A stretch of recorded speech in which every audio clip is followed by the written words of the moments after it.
Hello, my name is Lara Leggio.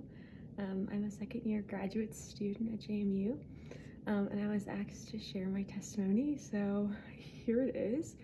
I want to focus on the conversion I had back to the faith in my senior year of college, and I want to focus in on this one moment that happened that changed my life.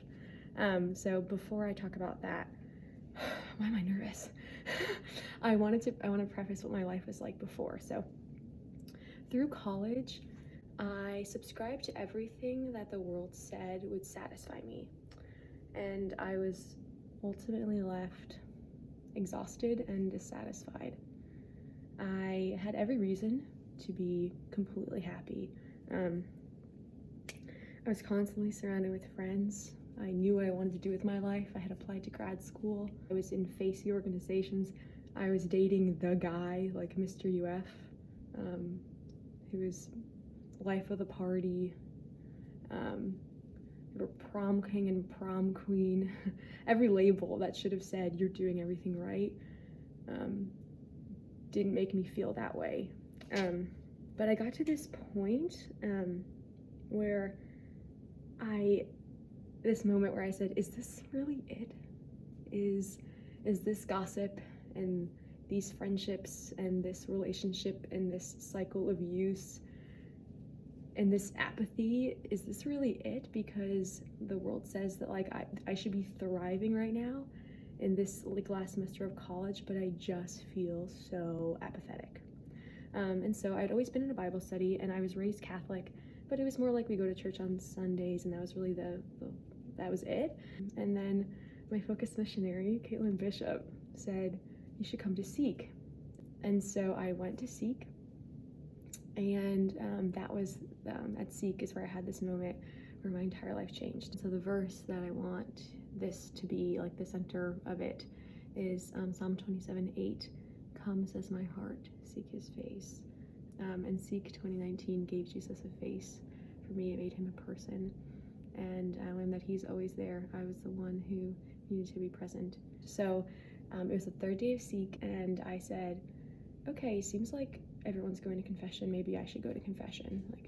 So I got on, the line of like hundreds of people. But I just knew in my heart something, this ache for like, there has to be something more. And so I went to confession.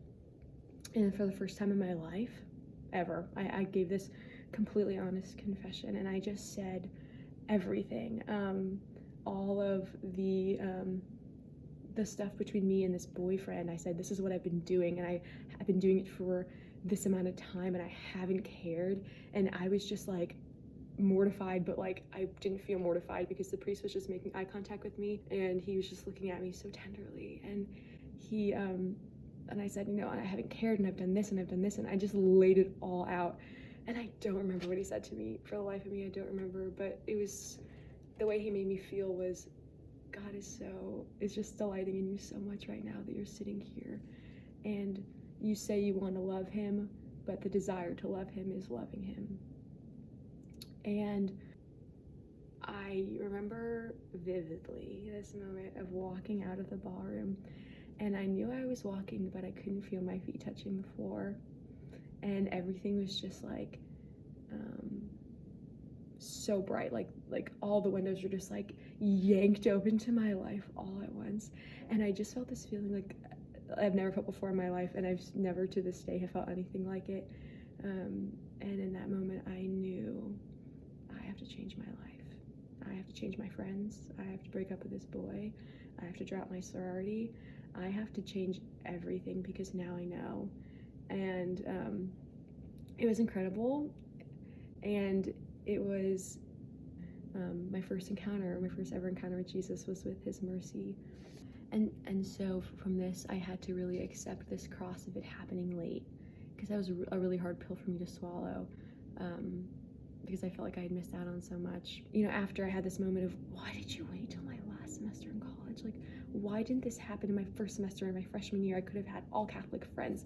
I could have had 4 years of formation, and I could have been discipled and been a part of Focus, and I could have had all these things. Like, how could you have waited this long? to introduce me to yourself. And of course, what I realized is that we all have a path to holiness, and some of our paths include our strengths and our talents, and my path was my weaknesses and my mistakes. And this is a quote from the book I Believe in Love about Saint Therese of Lisieux, and it says, it is with love that it's talking about her cross, and she says, it is with love that I offer it to you. If you accept it with joy, this gift of my wounded heart, you permit me to shower graces upon you. What happened to me didn't make sense to the world, because only Jesus can turn terrible things into something beautiful. And the world didn't see my life before as something terrible. It saw my life before as something to emulate. And it so wasn't. And so that was very hard. But on the day that I broke up with him, the next morning I woke up to a call from JMU with a full scholarship, and I got into the graduate program. And I was at this all-time low, right, because I just broke up with this boy. And then I had this all-time high of this school in Virginia that I've never heard of offered me a full scholarship. I'm going. And it was like JMU was this like light in the darkness of all of it. And so here I am, and I obviously didn't expect the Catholic community here to welcome me the way you all have. And it's truly been